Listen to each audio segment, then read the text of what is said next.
Our top story tonight, Bryce Young has been benched. It's over in Carolina for Bryce Young. What does this mean for his future? Where do the Panthers go from here? Can we trust the Panthers' fantasy assets? We're going to talk about that. Plus, we got our first glimpse of Drake May. When is he going to overtake Jacoby Brissett? We got a new contract for a Ravens running back. Plus, other top stories, all the Week 3 injuries you need to know, stats, trends, players to watch, and much more tonight on Breaking Fantasy Football.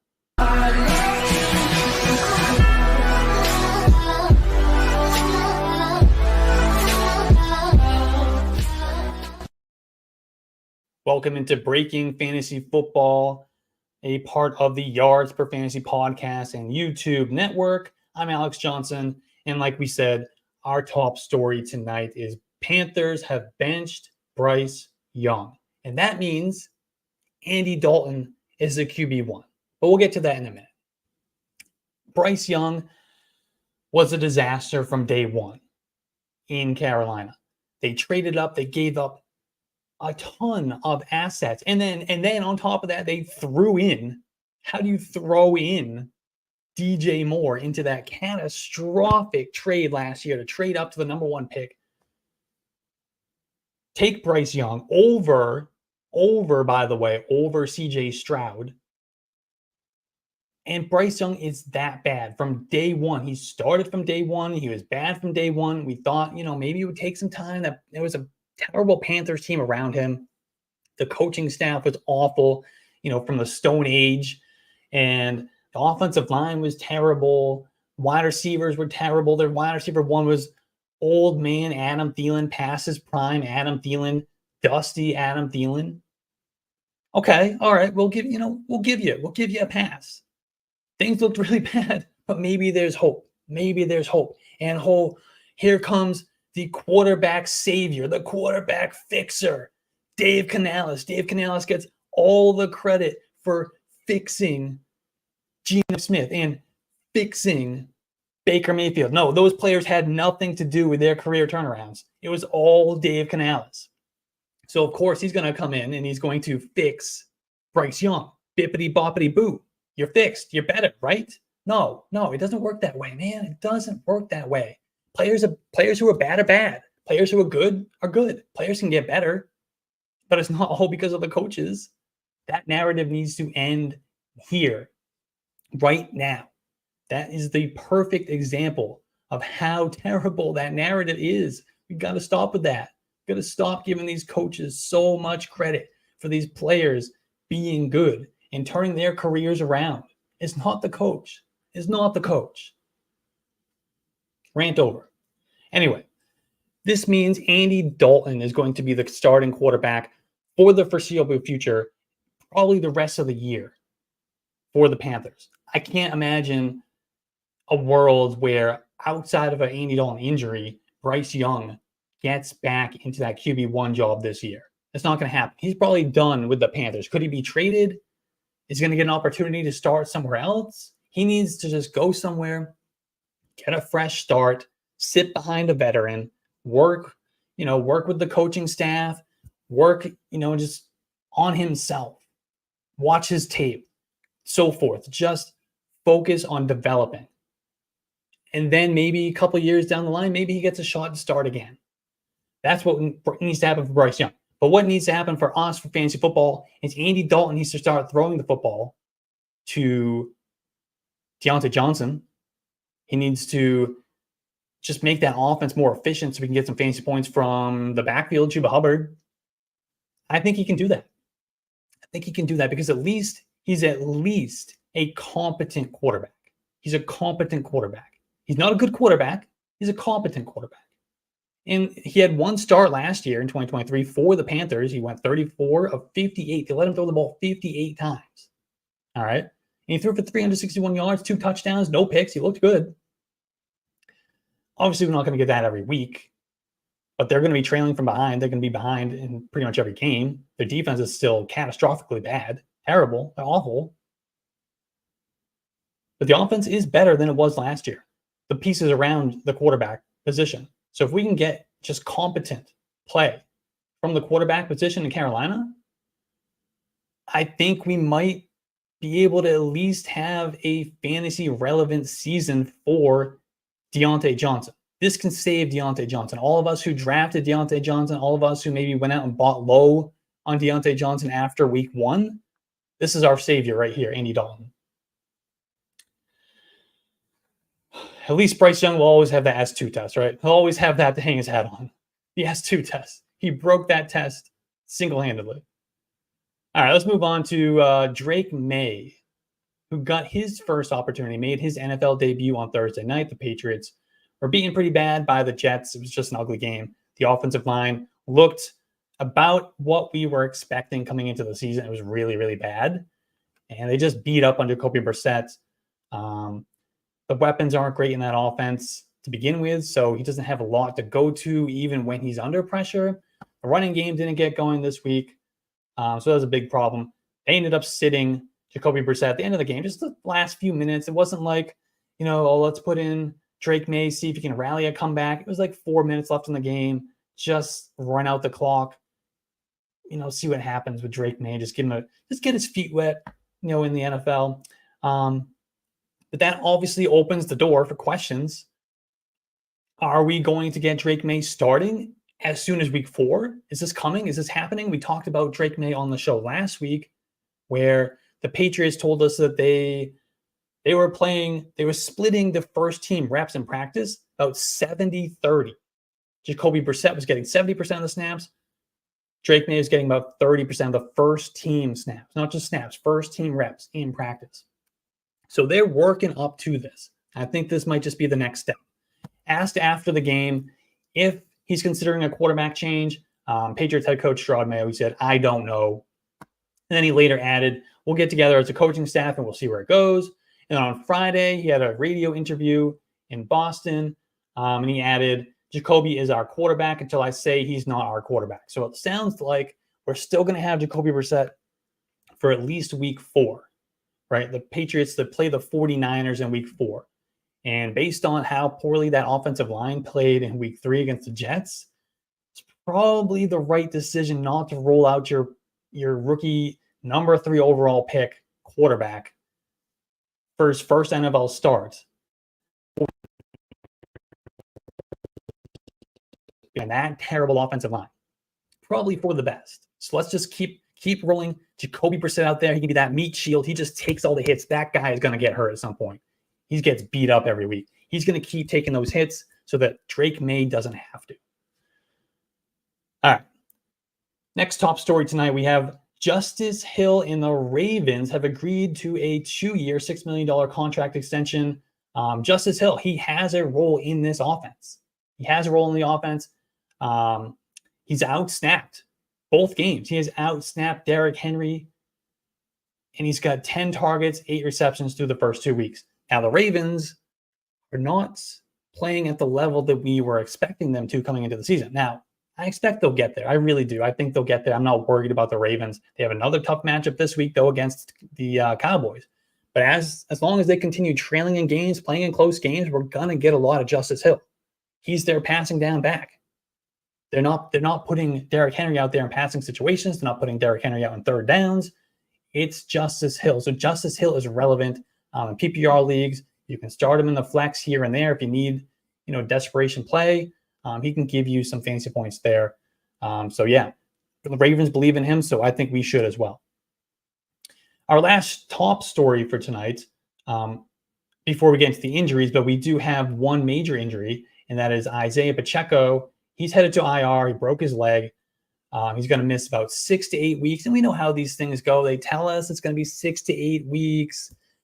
And then that turns into 8 to 10 weeks. And then he's back practicing and he needs a couple weeks to ramp up. I don't know when we're going to see Isiah Pacheco again. We're probably looking after Thanksgiving. We're probably looking December before we get Isiah Pacheco. Are we going to be able to trust him for fantasy purposes at that point? I'm not really sure.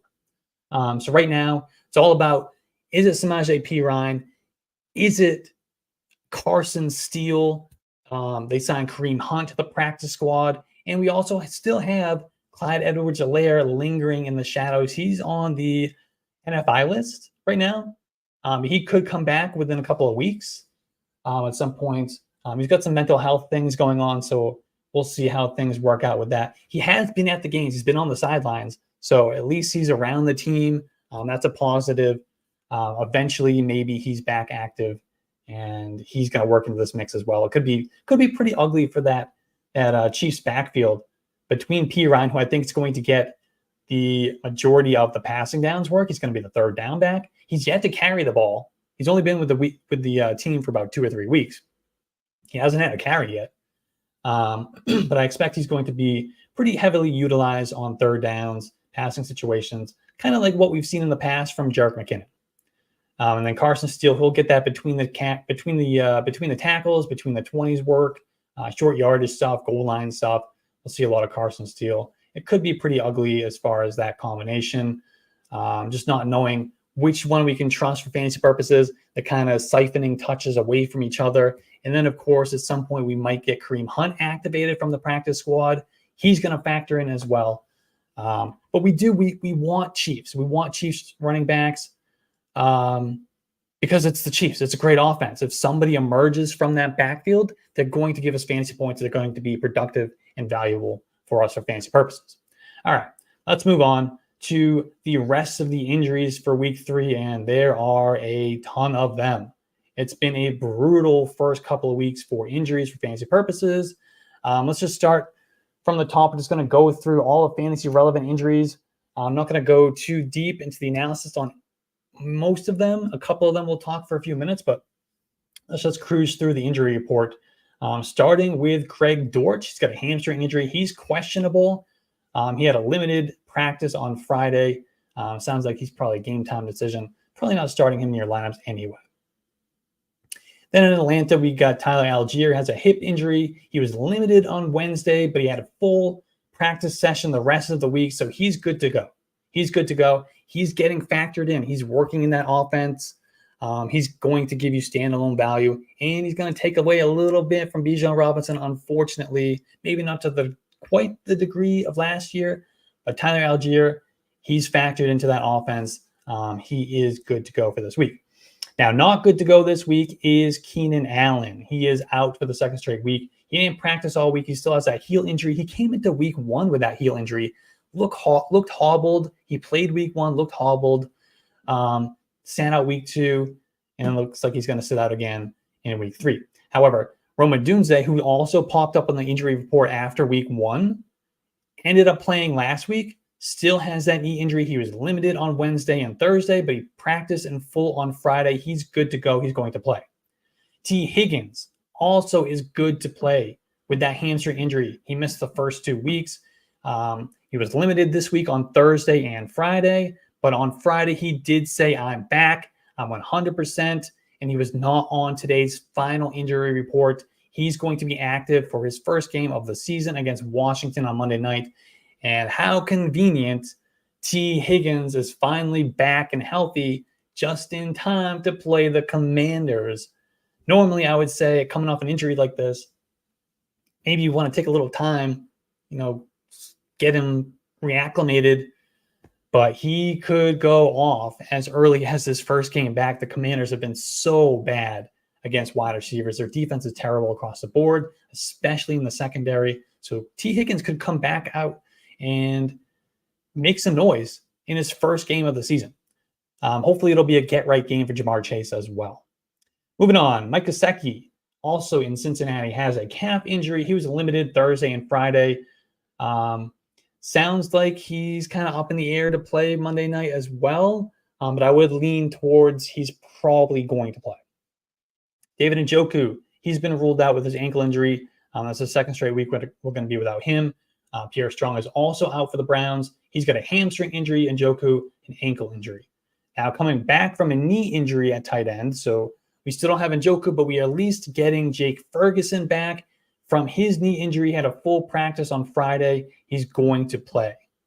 Now, CeeDee Lamb, ankle injury. Didn't practice Wednesday, was limited Thursday, but he made it back for full practice on Friday. He's good to go.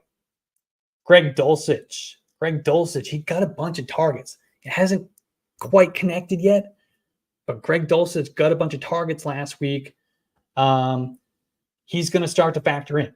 Now, this week, he's got a knee and an ankle injury. He was limited on Wednesday, but he practiced the rest of the week. He's good to go. He's going to play. If you need a deep sleeper tight end, he could be an interesting one. Good matchup this week against the Bucs. Amon-Ra St. Brown, maybe the toughest wide receiver in football. He had a quad injury that he suffered in week 2. He sat out for a couple plays, came right back in, no problem. He practiced all week. He's going to play.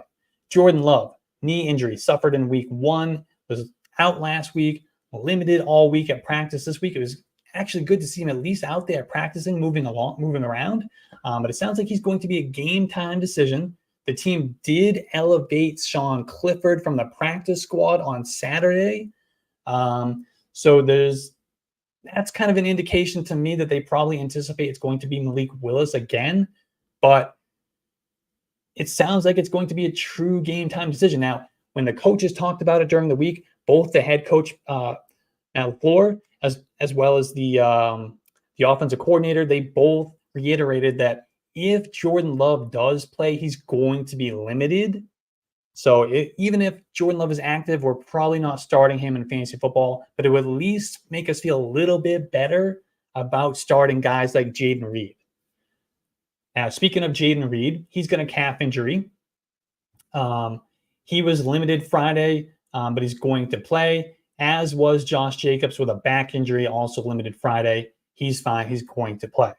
Joe Mixon, ankle injury. Last week, we saw the hip drop tackle.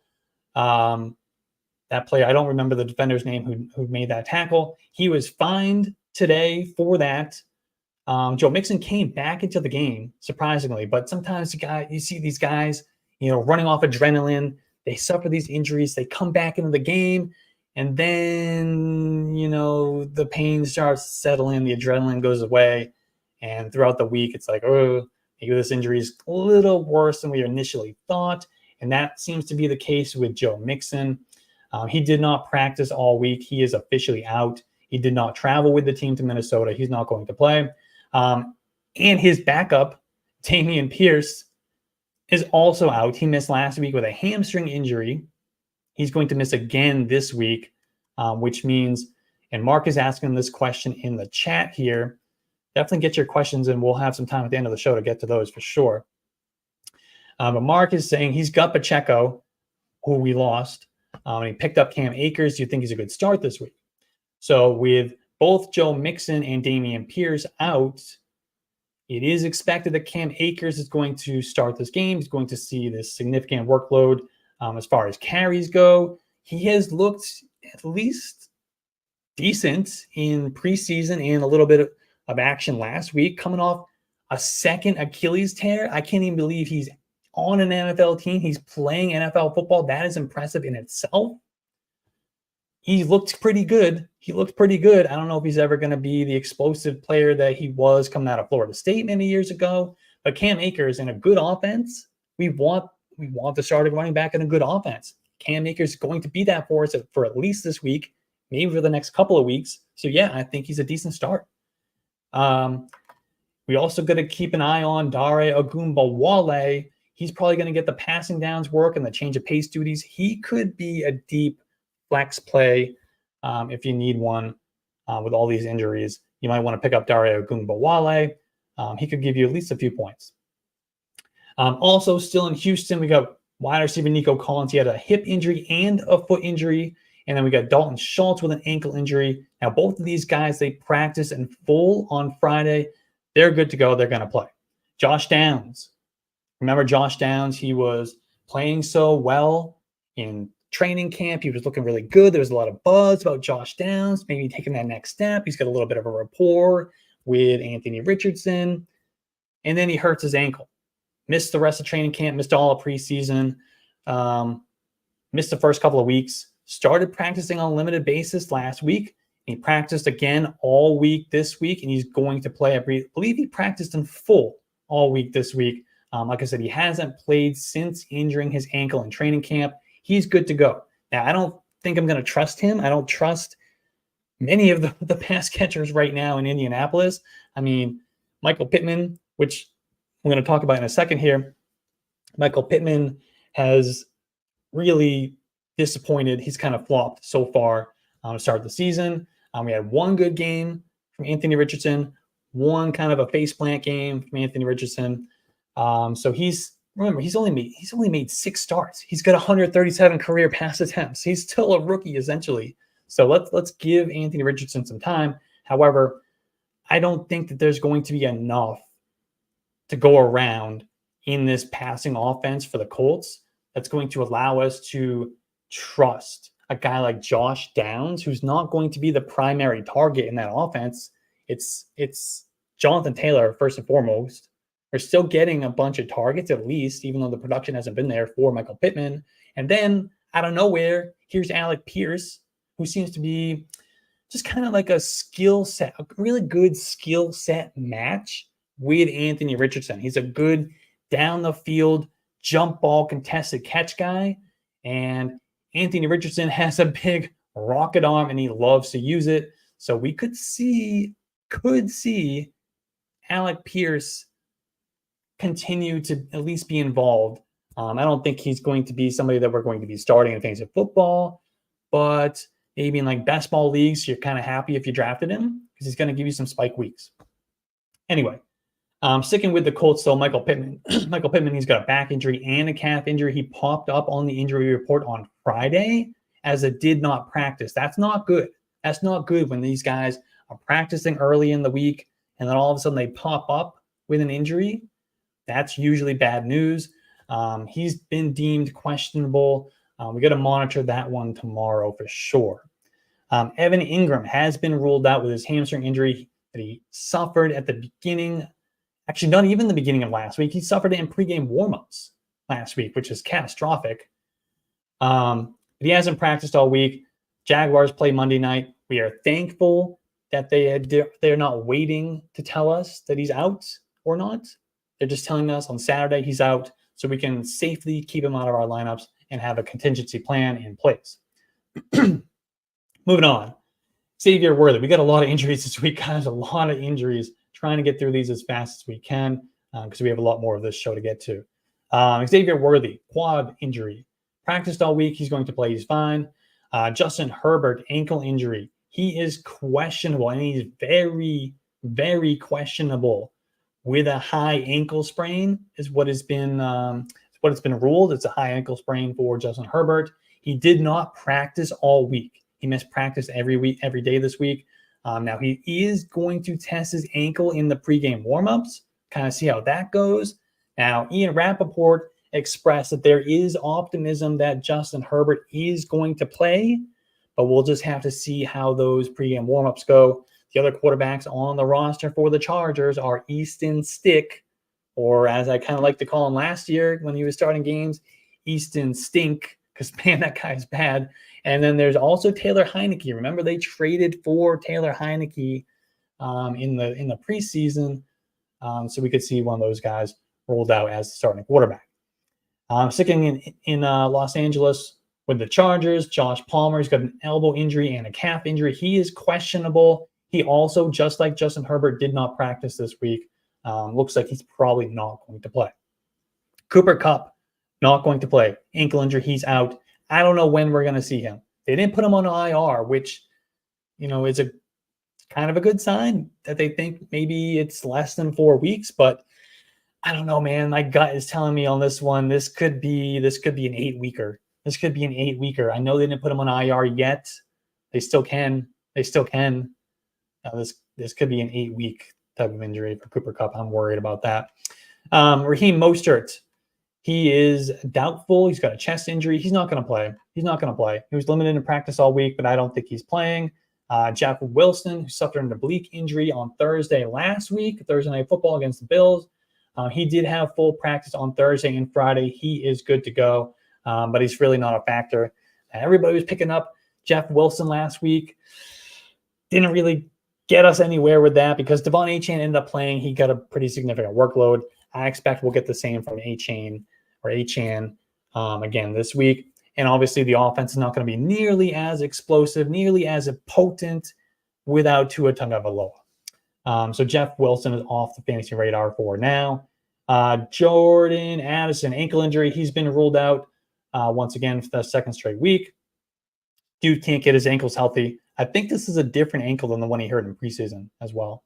Justin Jefferson is going to play, though. He's got a quad injury. Aaron Jones, he's got a hip injury. Jalen Naylor has an ankle injury. All these guys practiced on Friday, and they're going to play.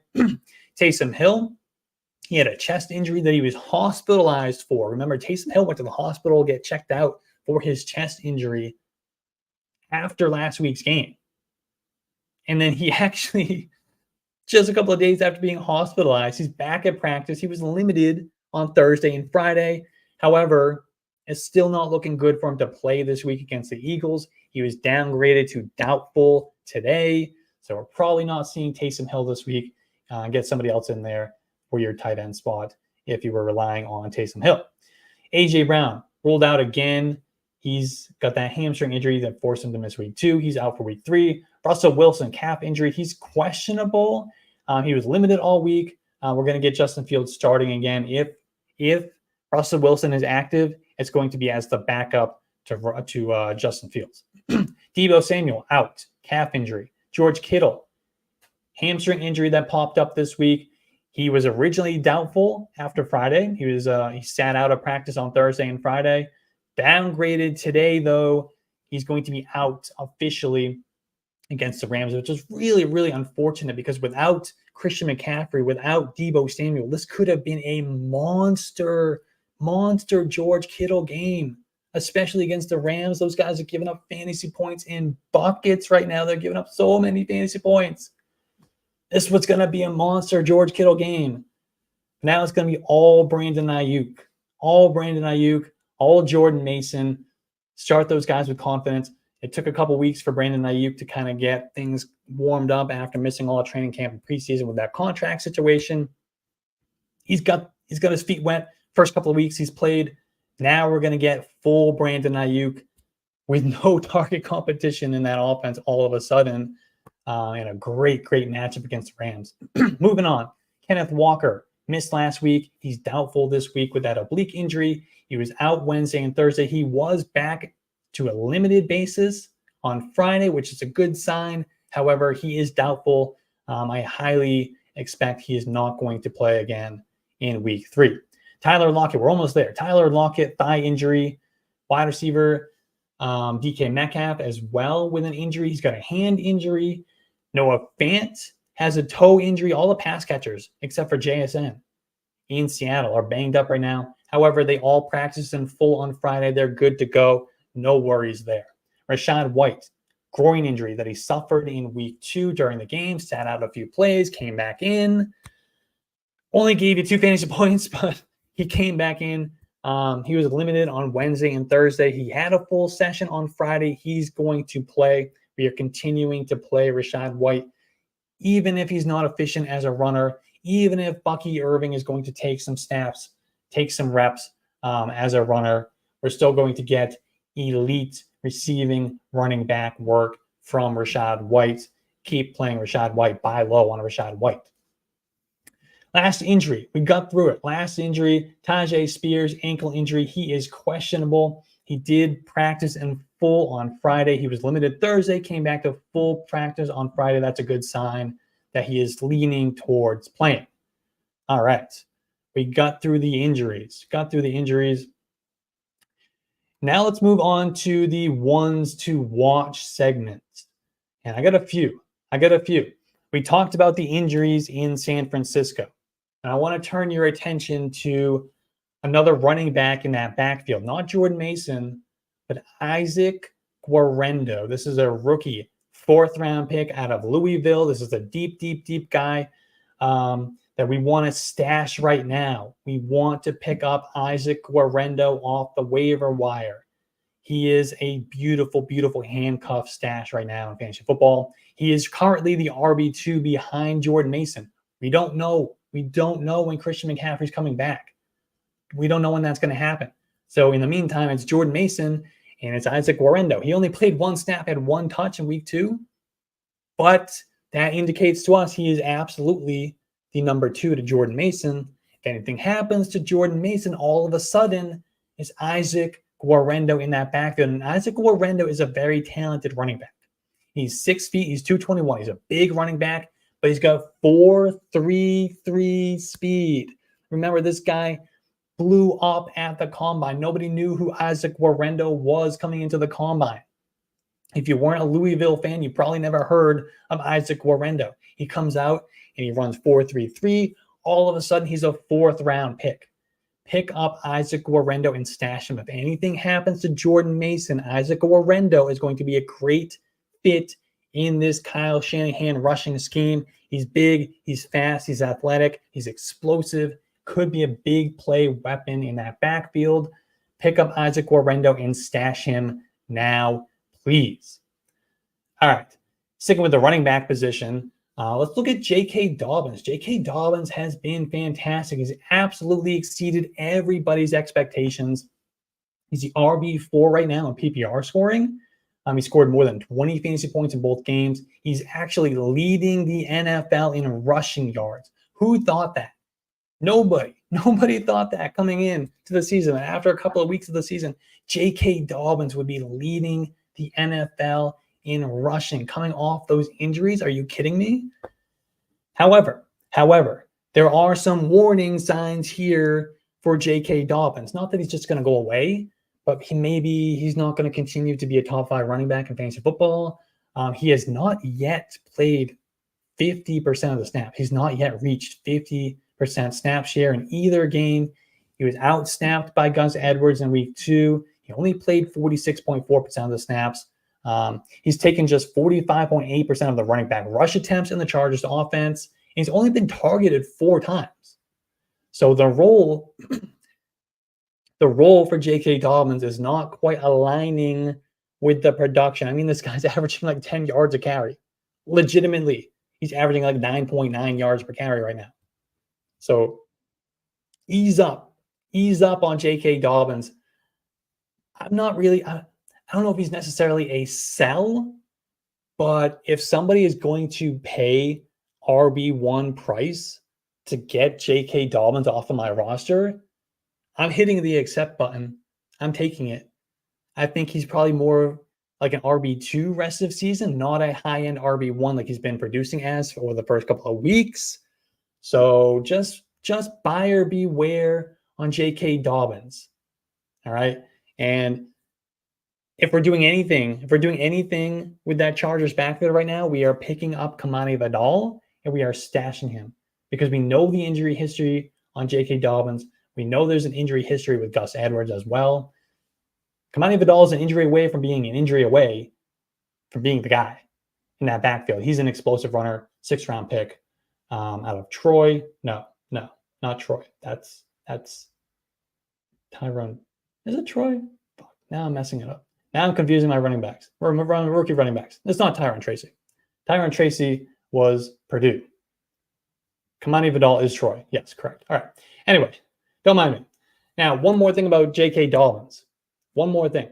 We got to remember that they've played probably the 2 easiest run defenses in the NFL right now through the first 2 weeks. They play the Raiders and they play the Panthers. Things are going to tighten up right here, right now. They're going to play the Steelers in week 3, and the Chiefs in week 4. So things are going to get tighter. Things are going to get tougher for J.K. Dobbins moving forward. I think he'll still be an RB2 for you. Don't get me wrong. We're not panicking about J.K. Dobbins, but I don't think he's going to continue to be an RB, a top 5 running back in fantasy. Now, a guy who I think can go the other way with things is Terry McLaurin. Can he get going? That's what I'm watching this week. Can Terry McLaurin get going? He's only had 8 catches for 39 yards through the first 2 weeks. No touchdowns either. Now, he's still absolutely the wide receiver 1 in Washington.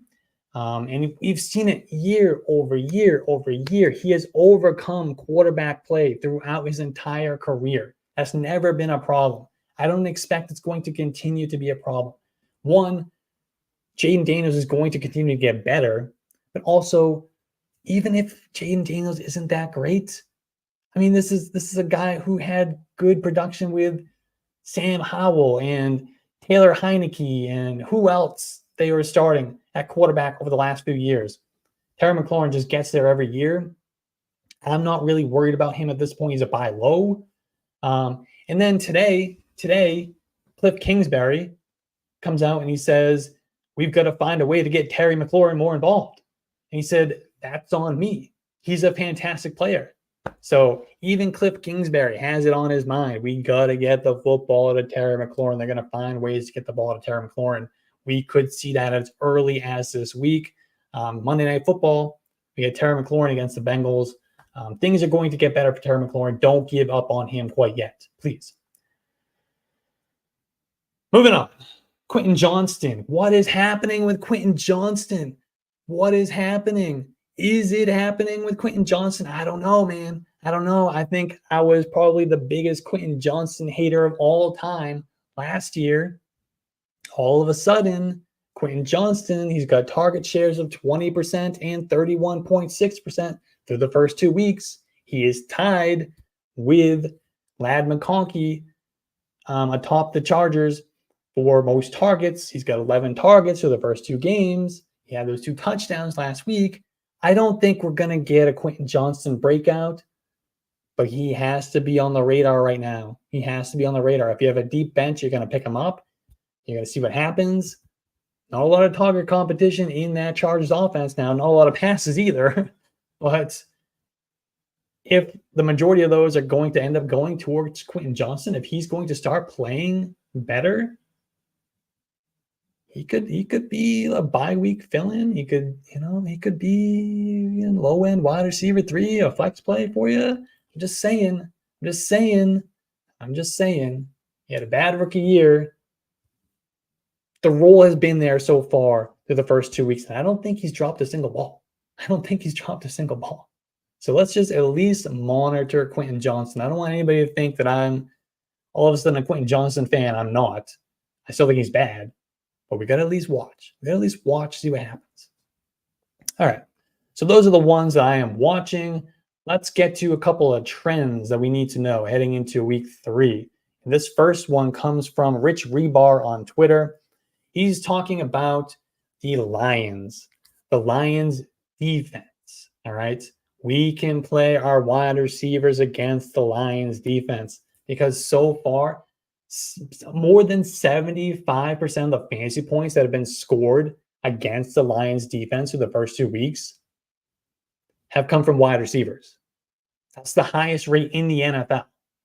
Now, if you look back at 2023, they also had the highest rate of fantasy points allowed to wide receivers at 65.5%.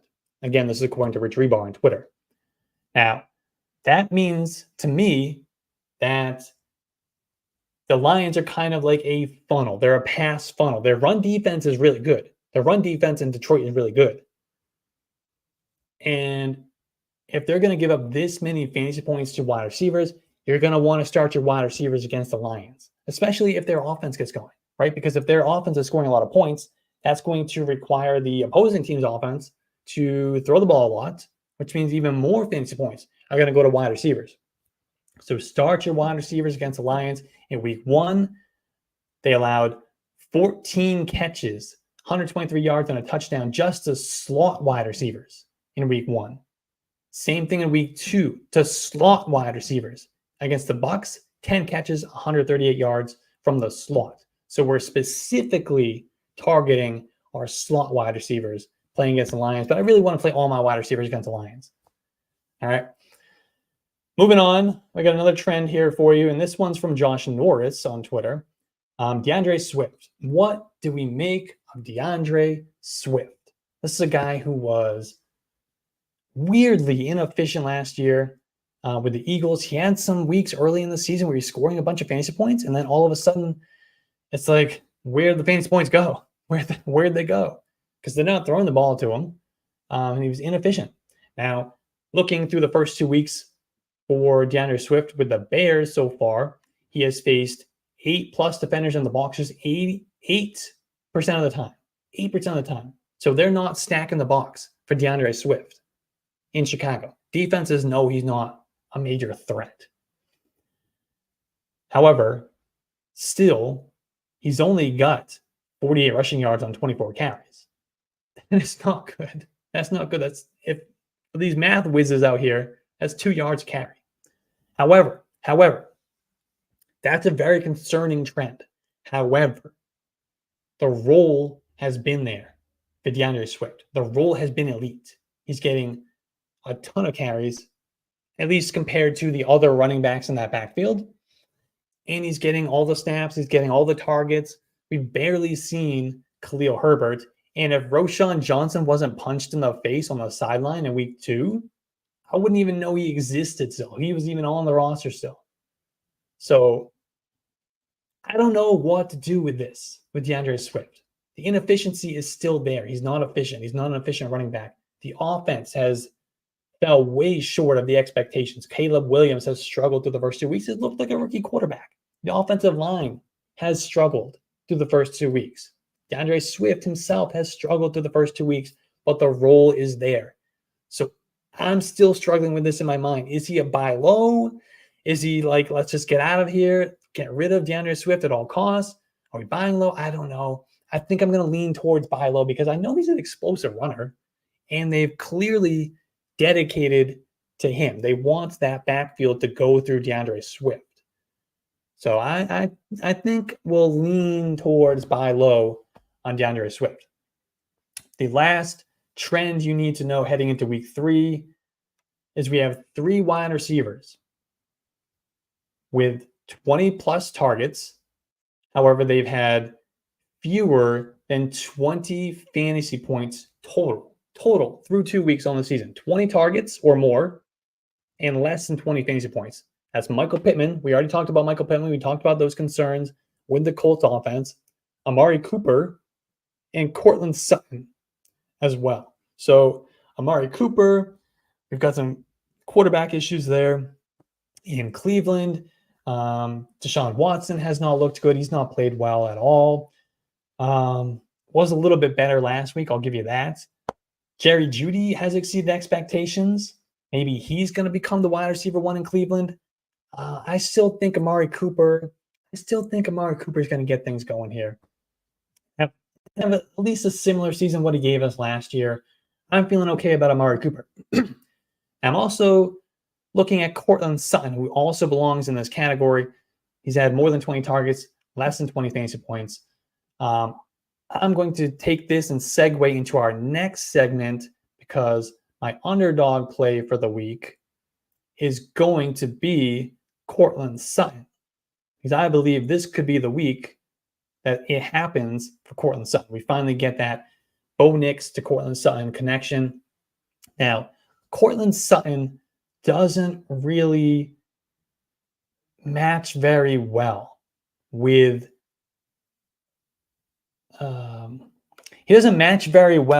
the Bo Nix skill set, right? Bo Nix is to get the ball out, check the ball down, look at your first read. If it's not there, you're checking it down with the running back. He wants to go underneath and all of that. However, Cortland Sutton is more of like your red zone threat. You're down the field guy. You kind of want to throw the ball up 50-50. So we need those things to kind of align a little bit. We need Cortland Sutton to maybe run a few more, shallow, quick, get the ball out quick type of routes. And we need Bo Nix to kind of man up and throw the ball down the field a little bit, right? This could be the week that happens. Because the Buccaneers have been really bad against wide receivers so far. Their secondary, not really that good to begin with. And then they had a slew of injuries. So the Buccaneers are definitely a secondary to target right now. So for that reason, I'm going to go Cortland Sutton higher than 39.5 passing yards on Underdog. So if you're not on Underdog yet, go to Underdog, download the Underdog app, or just go to underdogfantasy.com. When you sign up, use promo code YARDSPER, and they're going to give you a special pick as well as a first-time deposit offer of up to $1,000 in bonus cash. All right? So get your money. Play Cortland Sutton higher than 39.5 receiving yards. I don't know why it says passing yards on the screen. It does say passing yards. He's not going to throw more than 39.5 yards, I promise you. That should say receiving yards. And you actually, if you want, you can probably pair that with Bo Nix. I think his line is at 199. So if you want to play Bo Nix over 199 and pair that with Courtland Sutton at 39.5 receiving yards, higher, could have a nice little stack there. Get you some money on Underdog using that promo code yards per. All right, so that's really all we have for the show. We do have some questions, and I promised I would get to the questions at the end of the show. So that's exactly what we're going to do. We're going to go real quick through them. So we're going to get out of here. I really want these shows, these Saturday night shows, to be about 30 minutes. We're already at 45, but we had so many injuries. We had to get through. So let's go through a couple of questions here real quick, and we'll get you out of here. Let's see. Christian just traded Anthony Richardson and Rashid Shaheed for T. Higgins. Needed a wide receiver upgrade. He's going to roll with Christian Kirk and Caleb Williams. All right. Yeah, I'd rather have Anthony Richardson there. I know Anthony Richardson face planted in week 1. I get that. I know that happened. In week 2. But he was fantastic in week 1. The reason why we were drafting him, we saw that in week 1, right? We saw that in week 1. That's exactly why we were drafting him. This guy's only played 6 games in his career. He's thrown 137 career pass attempts. He's still essentially a rookie. We're going to get better Anthony Richardson moving forward. He's going to give you some of these ugly, kind of gross games that he had against the Packers in week 2, but we're going to get these boom weeks. I want the boom weeks. I want the league-winning weeks from Anthony Richardson. So I think I'd prefer the other side of that, to be honest with you.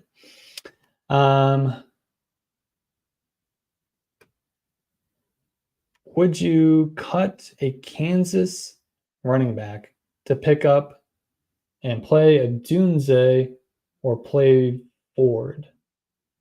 This is a really confusing question. I don't know which Kansas City running back you're talking about. I do want to pick up a Dunze. He's a stash. I don't know if we're playing him this week, but I definitely want to stash a Dunze. He's going to break out second half of the year for sure. I do like Jerome Ford. This is a really confusing question. I would start Jerome Ford over any of the Kansas City running backs, if that's what you're asking. And I definitely want Rome Odunze on my team.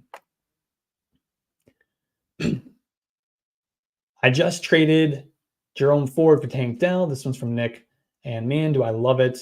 Yes, I do. I like that. I do like that. As much as I do like Jerome Ford, I definitely want to buy Tank Dell. Absolutely. He's this close to having a couple of big weeks. It's this close. It didn't happen, but it was this close to happening. I like Tank Dell. I like buying Tank Dell right now, for sure. That's really all we had. Have Hunt and P. Ryan. Oh, yeah. So if you want to drop Hunt, and go get a Dunze, even P. Ryan, absolutely. Go do it. Yes, absolutely. Absolutely. But I'm not playing a Dunze over Ford, not this week. No, not this week. I want to see it before it happens. Because Caleb Williams it's been really bad so far. The offensive line's been really bad so far. They haven't gotten that thing going. I'm waiting until they get that thing going. They got Jerome Ford. He's got a good role in that offense. I'm going to go with Jerome Ford for now. But yes, we definitely want to stash Rome Odunze because he's going to break out at some point this year. I know Keenan Allen's out. He was out last week, though. He was also out last week. And like I said, it's more about the function of the offense. Caleb Williams has not looked good. Offensive line has not looked good. As much as I love Rome Odunze, I love Rome Odunze. But we just can't play him yet. Not yet. I want to see it first. Let's see it first. All right. But that takes us to the end of this show. I will be back tomorrow at 12:20 Eastern time. We'll go 40 minutes all the way up to kickoff, answering your start-sit questions. It's all we're going to do. There's none of this injury report, trends to watch, top stories. It's just sit back, answer start-sit questions. And then also be sure to check out the Coach Approach with Brett and Coach Bruce right here on the Yards Per Fantasy YouTube channel. Make sure you're subscribing so you don't miss any of these shows that we do throughout the week. Especially on Sundays, we're going to answer all your start-sit questions. Coach Bruce and Brett, they're going to do that tomorrow at 11:30 Eastern time. They're going to preview every game. They're going to answer your start-sit questions. They have a fantastic show. They do a fantastic job. Check them out tomorrow, 11:30, right here on the channel. Make sure you subscribe. Turn on your notifications so you don't miss that show. Otherwise, check out everything we're doing at yardsperfantasy.com. Find my rankings, our trade calculator, start sit tool, and more. Yeah.